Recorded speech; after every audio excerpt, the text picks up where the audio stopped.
China యుద్ధానికి సిద్ధమవుతోందా? ఆ war preparedness కి ఇప్పుడు రెడీ అవుతోందా? యుద్ధ విన్యాసాలకు సంబంధించి దేనికి సంకేతం? ఎవరి మీదకు యుద్ధానికి వెళ్ళబోతోంది? ఎందుకు యుద్ధానికి దిగాలనుకుంటోంది? ఎటువంటి దుర్బుద్ధితో యుద్ధంలోకి దిగేందుకు సంసిద్ధమవుతోంది? ఇంతకీ ఆ యుద్ధం భారత మీదకేనా, లేకపోతే చుట్టూ ఉన్న తైవాన్ లాంటి దేశాల మీద? ఇవన్నీ కూడా ప్రస్తుతం క్వశ్చన్స్ రైజ్ అవుతున్నాయి. ఎందుకంటే దానికి సంబంధించిన అనదర్ బిగ్ బ్రేకింగ్ న్యూస్ చూస్తున్నారు. చైనా కవ్వింపు చర్యలకు దిగుతోంది. మరి ముఖ్యంగా వార్ ఫీల్డ్లో మరో ముందడుగు వేసేందుకు సిద్ధమవుతోంది చైనా. డ్రోన్ల వినియోగంలో చైనా సరికొత్త ప్రయత్నానికి తెరలేపింది. యుద్ధ రంగంలో శక్తివంతంగా మారాయి డ్రోన్లు. ఇది యుక్రెయిన్ నుంచి మనం చూస్తున్నాం. ఇన్ఫ్యాక్ట్ మన మీద కూడా, భారత్ మీద పాకిస్తాన్ దాడి చేసినప్పుడు ఆ డ్రోన్లు ఎక్కడి నుంచి వచ్చాయి? టర్కీ నుంచి వచ్చాయి. టర్కీ ఇచ్చిన ఆ డ్రోన్లను వినియోగించడం రాక పాకిస్తాన్ ఆ 400 డ్రోన్లను కోల్పోయింది, పటాపంచలు చేసేసింది భారత్. సో ఇప్పుడు ఈ డ్రోన్స్కి సంబంధించి అడ్వాన్స్డ్గా ముందుకు వెళ్ళే ప్రయత్నం చేస్తోంది చైనా. ఇందుకు ఏకంగా మరి డ్రోన్స్ వెళ్ళాలంటే దానికి ఒక ప్లాట్ఫామ్ కావాలిగా, ఆ డ్రోన్స్ని వెళ్ళగలిగే ఒక క్యారియర్ కావాలిగా, ఆ డ్రోన్స్ని ఒక హై ఆల్టిట్యూడ్కి అంటే ఆకాశానికి సంబంధించి ఒక ఎత్తుకి, మరి ముఖ్యంగా చాలా ఎత్తుకి తీసుకువెళ్ళగలిగి ఆ క్యారియర్స్ కావాలిగా.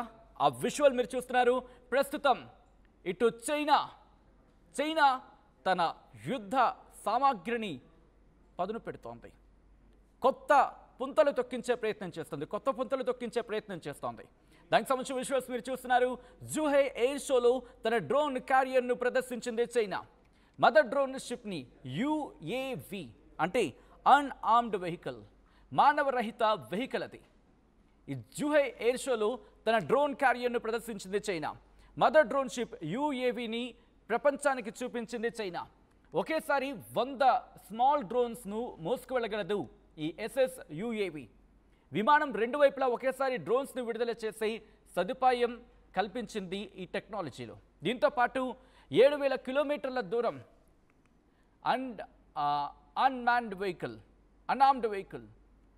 ఓకే, దీనికి సంబంధించి ఎందుకంటే వీటికి సంబంధించి మాట్లాడుకున్న సందర్భంలో ఒకసారి ఆ విజువల్స్ చూస్తే మీకు అర్థమవుతుంది. ఇక్కడ దాని లక్ష్యం చైనా లక్ష్యం ఒకటే. సుదూర తీరాల్లో ఉన్న వాళ్ళు కూడా అన్మాన్డ్ ఏరియల్ వెహికల్ UAV. అయితే ఇక్కడ దీని రేంజ్ ఎంతో తెలుసా? 7000 కిలోమీటర్లు. దీని రేంజ్ వచ్చేసి 7000 కిలోమీటర్లు. అంటే 7000 కిలోమీటర్ల దూరంలో ఉన్న దేశాన్ని కూడా టార్గెట్ చేయగలదు. ఇక్కడి నుంచి కొడితే ఎక్కడి వరకు వెళ్ళగలదో కూడా అంచనా వేయగలదు. అంటే దాదాపుగా 7000 కిలోమీటర్ల దూరం సంబంధించి దీని కెపాసిటీ.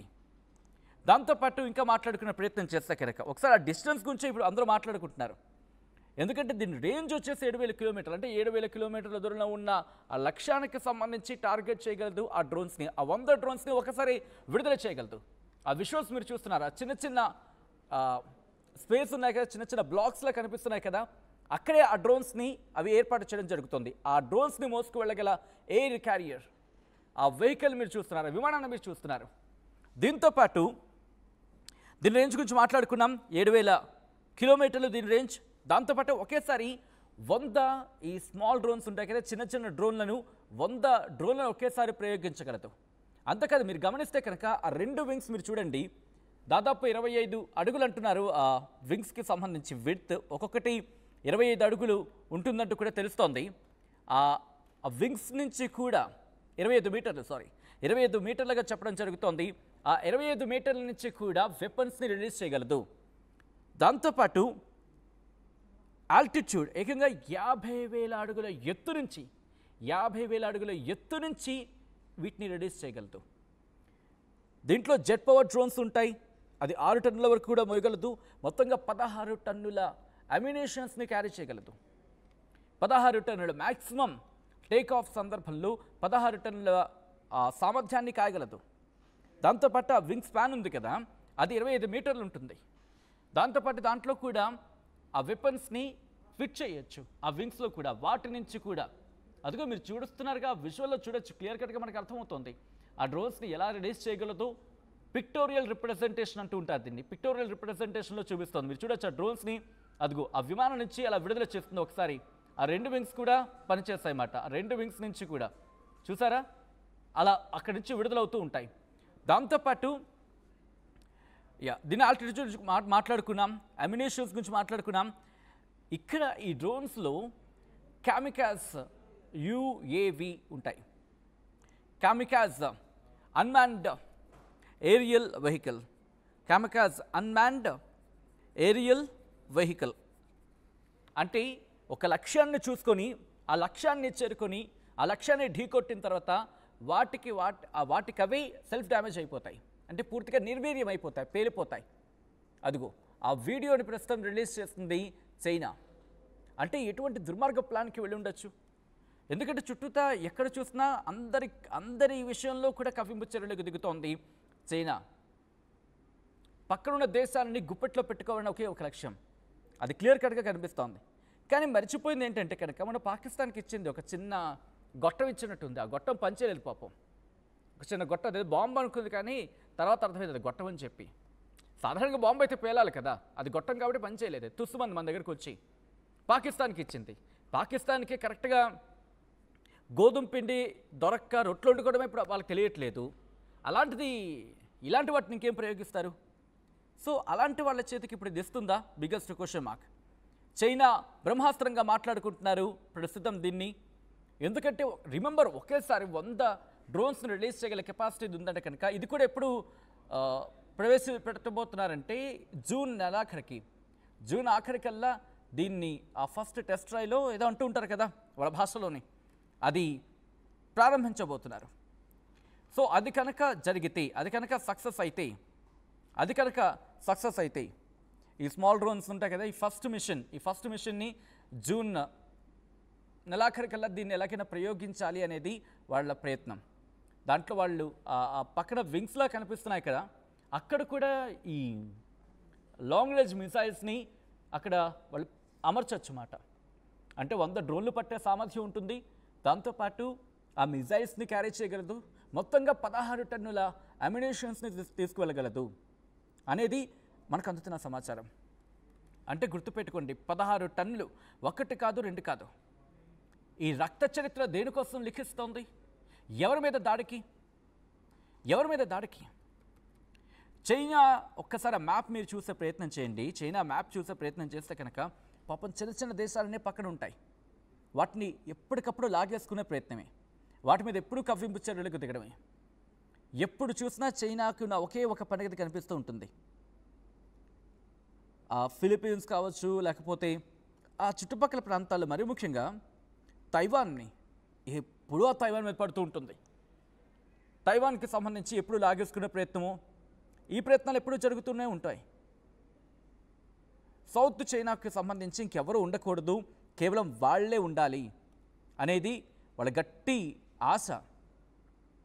సో ఈ నేపథ్యంలోనే తైవాన్తో గొడవలకు దిగేందుకే ప్రయత్నం చేస్తోందా, లేకపోతే భారత్తో కవ్వింపు చర్యలకు దిగే ప్రయత్నం చేస్తోందా? పాకిస్తాన్కు సపోర్ట్ అందించేందుకు తన తుప్పుపట్టిన సామాన్లన్నింటినీ మళ్ళీ మెరుగుపట్టే ప్రయత్నం చేస్తోందా? ఎందుకంటే ఆ డీటెయిల్స్ గురించి మాట్లాడుకున్న సందర్భంలో నిజంగా షాకింగ్గానే ఉన్నాయి. 7,000 కిలోమీటర్ల దూరంలో ఉన్న లక్ష్యాలను, 7,000 కిలోమీటర్లు, 1 కాదు 2 కాదు, ఏకంగా. ఇప్పటికీ మీకు గుర్తుంటే వీళ్ళు మొన్న కొనిచ్చారు పిఎల్కి సంబంధించి, PL-15 అనుకుంటా. అది ఇచ్చినప్పుడు మనం ఆ టెక్నాలజీని ఎలా నిర్వీర్యం చేయగలిగాం. సో ఆ విజువల్కి సంబంధించి మాట్లాడుకున్న సందర్భం, ఏకంగా 7,000 కిలోమీటర్ల దూరం ప్రయాణించగలరు. అంటే 7,000 కిలోమీటర్ల దూరంలో దాని రేంజ్ అది. అంటే సపోజ్ 7,000 కిలోమీటర్ల దూరంలో ఒక లొకేషన్ టార్గెట్ చేస్తుంది అనుకుందాం. ఇక్కడి నుంచే వాటిని రిలీజ్ చేయగలదు, డ్రోన్స్ని రిలీజ్ చేస్తుంది. ఆ డ్రోన్స్ వెళ్ళి అక్కడ అటాక్ చేస్తాయి. ఇది అక్కడ ఎయిర్ డిఫెన్స్కి చాలా సవాల్గా మారుతుంది. ఎందుకంటే ఎక్కడో ఉన్న ఆ లక్ష్యాన్ని ఇక్కడి నుంచి కొట్టగలుగుతుందంటే ఆ ఎయిర్ డిఫెన్స్ కెపాసిటీ ఎలా ఉండాలి, అంతే కదా. ఎందుకంటే ముందు తెలిస్తే కనుక వాటిని ఢీ కొట్టచ్చు. కానీ ఆ 7,000 కిలోమీటర్ల దూరంలో ఉండడానికి ఏకంగా కొట్టాలంటే అక్కడ ఎయిర్ డిఫెన్స్ సిస్టమ్, ఆ దేశ ఎయిర్ డిఫెన్స్ సిస్టమ్కి సవాల్గా మారుతుంది. దీన్ని తట్టుకోవడానికి ఆ దేశాలు సంసిద్ధంగా ఉండాల్సిన అవసరం ఉంది. ఇది జూన్ నెలాఖరికల్లా దీన్ని ఎలాగైనా ఇంప్లిమెంట్ చేసేందుకు, లేకపోతే జూన్ నెలాఖరికల్లా దీన్ని టేక్ ఆఫ్ చేసేందుకు, వీటిని టెస్ట్ ట్రయల్ చేసేందుకు ప్రస్తుతం ప్రయత్నాలు చేస్తోంది. ఈ నేపథ్యంలో చైనా సక్సెస్ అవుతుందని మీరు అనుకుంటున్నారా? ఈ ఆపరేషన్స్ చైనా సఫలీకృతం అయ్యే అవకాశం ఉందా? మరీ ముఖ్యంగా చైనా ఈ కుతంత్రాలు దేనికి? ఇప్పుడు ఇంత హడావిడిగా ఎందుకు వెళ్ళాలనుకుంటోంది? జూన్ కల్లా ఈ మిషన్ ఎందుకు పూర్తి చేయాలనుకుంటోంది? ఇవన్నీ ప్రెసెంట్ ఒకదాని తర్వాత ఒకటి ఈ క్వశ్చన్స్ రైజ్ అవుతున్నాయి. దీని మ్యాక్సిమం రేంజ్ వచ్చేసి 7,000 కిలోమీటర్లు అంటే అర్థం చేసుకోండి. అలాగే దీని ఆల్టిట్యూడ్ అంటే దీన్ని ఎత్తుగా మాట్లాడుకుంటాం కదా, 50,000 అడుగులు. 50,000 అడుగులు అంటే అర్థం చేసుకోవచ్చు. దాంతోపాటు ఆ జెట్ పవర్డ్ ఉంటుంది కదా, ఆ జెట్ పవర్కి సంబంధించి మాట్లాడుకునే సందర్భంలో అది 6,000 టన్నుల సామర్థ్యానికి గురించి మాట్లాడుకుంటూ ఉంటామన్నమాట. దీంతో పాటు మోసుకోగల సామర్థ్యం గురించి మాట్లాడుకుంటే ఇంకా దాంట్లో కొన్ని కీలకమైన మిజైల్స్ని పెట్టచ్చు. ఆ విమానాన్ని మీరు చూస్తే కనుక ఒక్కసారి ఆ విమానాన్ని చూడండి. ఇది జస్ట్ శాంపుల్ మాత్రమే. అదిగో SSUAV అని ఉంది కదా, ఇదంతా కూడా దాని విమానం. అంటే వీటిని మోసుకు వెళ్ళగలుగుతూ దాంట్లో అన్మ్యాన్డ్ ఆర్మ్డ్ వెహికల్స్ అంటే మనుషులు ఎవరు ఉండరు, ఇక్కడెక్కడో ఒకడు కూర్చుంటాడు, వాటిని రిలీజ్ చేస్తాడు. Someone asking 6,000 tons or 60 tons? No, 6 tons and 16 tons. అంటే ఆ డ్రోన్కి సంబంధించి మాట్లాడుకున్న సందర్భంలో నేను మీకు క్లారిటీ ఇచ్చే ప్రయత్నం చేస్తున్నాను. ఆ జెట్ పవర్ డ్రోన్స్ ఉంటాయి కదా, అది 6 టన్నుల అమ్యునేషన్ని క్యారీ చేయగలదు అండ్ స్మాల్ డ్రోన్స్ అన్ని. At the same time the maximum take of weight 16 turns, 16 టన్నులు. హోప్ మీకు క్లారిటీ వచ్చింది అనుకుంటాను. అఫ్కోర్స్ ఇంకా ఎవరికైనా డౌట్స్ ఉంటే కనుక అడిగే ప్రయత్నం చేయండి. ఒకవేళ నా దగ్గర ఇన్ఫర్మేషన్ క్లారిటీ ఉంటే నేను మీకు రిప్లై ఇచ్చే ప్రయత్నం చేస్తాను. అట్ ద సేమ్ టైం దాని వింగ్ స్పాన్ గురించి మాట్లాడుకుంటే 25 మీటర్లు.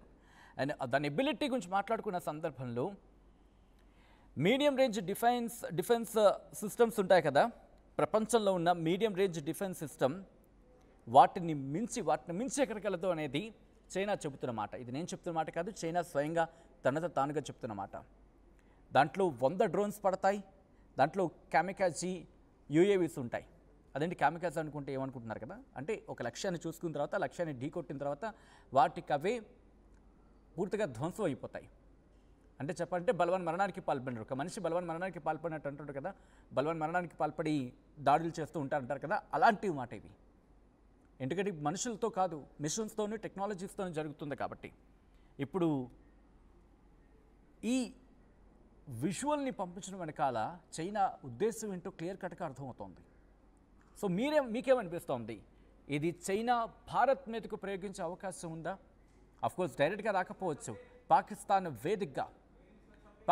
వేదికగా ఇటు మనల్ని ఢీకొట్టే అవకాశం ఉందా? ఇది పాకిస్తాన్కి ఇస్తుందా? ఎందుకంటే రిమెంబర్, ఇదే ఆషామాషి విషయం కాదు, ఇప్పటికే ఆల్రెడీ పాకిస్తాన్కి ఇచ్చి ఉంది. ఆ పాకిస్తాన్ దాని పరువు తీసి పడేస్తుంది. కాబట్టి ఇప్పుడు మళ్ళీ పాకిస్తాన్కి తన పరువుని పాకిస్తాన్ చేతిలో పెట్టే ప్రయత్నం చేస్తుందా? మీరు చూస్తే అక్కడ చూడొచ్చు, ఆ లక్ష్యానికి సంబంధించి అలా వెళ్తుందన్నమాట.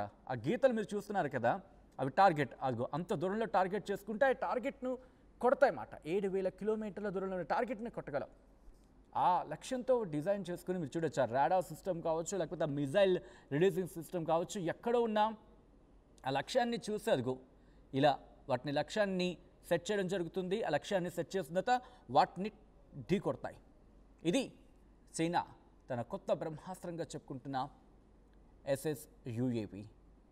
ఇప్పుడు చైనా దీంతో యుద్ధానికి దిగేందుకు సిద్ధం కాబోతోందా?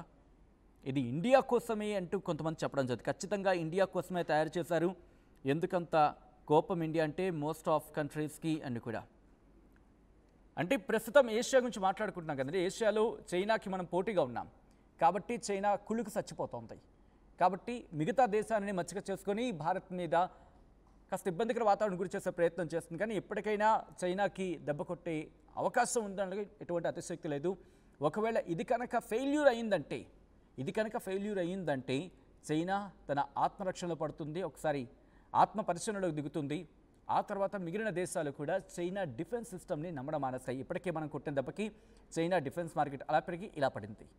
కాబట్టి బహుశా ఇలా మారే అవకాశం ఉంది. ఇంకా ఎవరైనా కమెంట్ చేస్తే కనుక చేసే ప్రయత్నం చేయండి. అండ్ ఇప్పుడు మాత్రం చూసుకుంటే వార్ ఫీల్డ్లో మరో అడుగు ముందుకు వేసే ప్రయత్నం చేస్తుంది China. No guarantee. Of course మనం కొద్ది రోజులుగా మనం మాట్లాడుకుంటున్నాం, చైనా చార్జ్ చేస్తున్నాం మనం నమ్మం. అలాంటిది వీటిని వాళ్ళే నమ్మరు బహుశా. ఏమో మీకేమనిపిస్తుందో ఒకసారి చెప్పే ప్రయత్నం చేయండి. అసలు ఎందుకు ఈ టెక్నాలజీని ఇలా ప్రయోగించే ప్రయత్నం చేస్తోంది, చైనా ఉద్దేశం ఏమేమి ఉండొచ్చు అనేది మీరు కమెంట్ చేసే ప్రయత్నం చేయండి.